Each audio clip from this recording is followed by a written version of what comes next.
It's a quiet, sunny afternoon in a Minnesota national forest. It's a forest that Abe Del Rio has visited many times. I love it here, you know. It's beautiful here, it's peaceful here. Del Rio isn't just a hiker looking for exercise.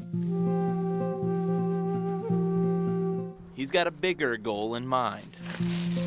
You're dealing with something that can outrun you, out-swim you, out-maneuver you, definitely. I guess it's a good, clean, scary challenge. Sasquatch, Bigfoot, a giant primate that walks on 2 feet like you and me. Abe says his fascination started at an early age with a visit to the zoo. Every time we'd hit the primate house down there, I'd always be awestruck and fascinated by the gorillas, to the point where I'd be scared. For Dan McLaughlin, the search for Bigfoot started with an even more vivid experience. We were sitting around a campfire in a remote location. I was pretty young, and the adults went inside.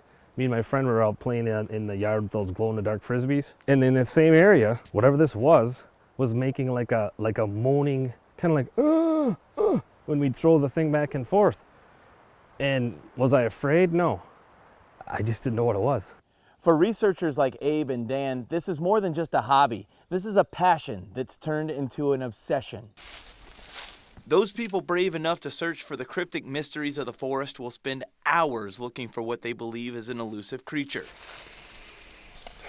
One that's not so easily seen and even more difficult to track. Why is this woven into it? What do you think makes them so elusive? Their intelligence, really.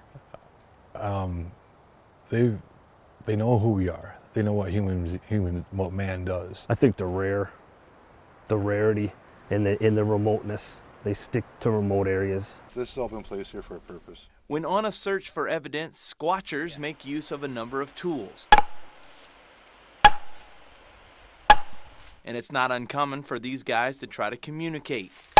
Wood knocks or tree knocks are one way to communicate. We use these squatch sticks, and we hit these against a tree, and it produces a nice acoustical sound which travels. And we wait.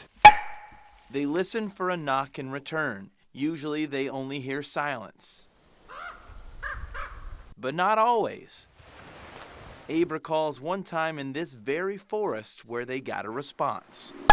It was at dusk, a little on the darker side of dusk, and I was hearing something and almost seeing something in the tall grass across the river.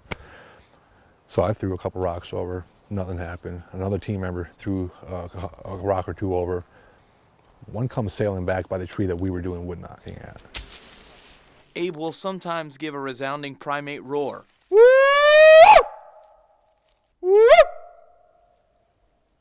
And then listen for a response. These guys are not on a hunt for Bigfoot. They're looking for evidence, confirmation such a creature exists, to protect it. I personally think if they want to see you, you'll see them. Are you afraid? No. Squatching can mean hours of solitude in a forest, unsure of what exactly you're looking for, until you find a sign. Yeah, I would say if anything, it'd be over the left foot, with a possible Bigfoot right here. Abe Del Rio and Dan McLaughlin are both members and officers with the Minnesota Bigfoot Research Team. And why is the end of this on this side down here when it should be over there? On their website, they have a collection of Bigfoot sightings in the state. Mark went up for the big guy. We've experienced things ourselves. We know there's a lot more people out there who's also experiencing things that are kind of reluctant to go forth with their experiences in fear of being ridiculed and made fun of. And while scientists to this day will argue over the existence of Bigfoot, or just a large primate still living within the forests of North America, the passionate few who believe aren't fazed at all by the skeptics. There's too much evidence. It's not going away, it's getting more. I say, come on out, come on in the woods with us. Oh, no, we'll get that a lot. All right then. I'm not gonna say all right then, you know, in your face, but all right then, you know, I respect that. You can't handle it. The skull.